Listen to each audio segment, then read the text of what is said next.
রমজান বরকত, রহমত আর নাজাতের মাস।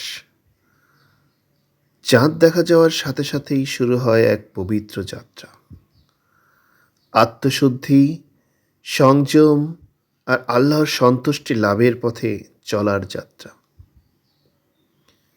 সেহরির নীরবতা, দিনভর রোজার ধৈর্য আর ইফতারের আনন্দ, সব মিলিয়ে রমজান আমাদের শেখায় কৃতজ্ঞতা, সহানুভূতি আর তাকওয়া।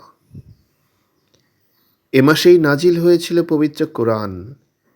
এ মাসেই রয়েছে লাইলাতুল কদর, হাজার মাসের চেয়েও শ্রেষ্ঠ এক রজনী।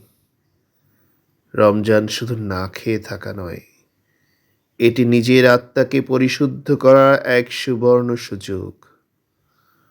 খারাপ অভ্যাস ত্যাগ করে ভালো কাজের দিকে ফিরে আসার সময়।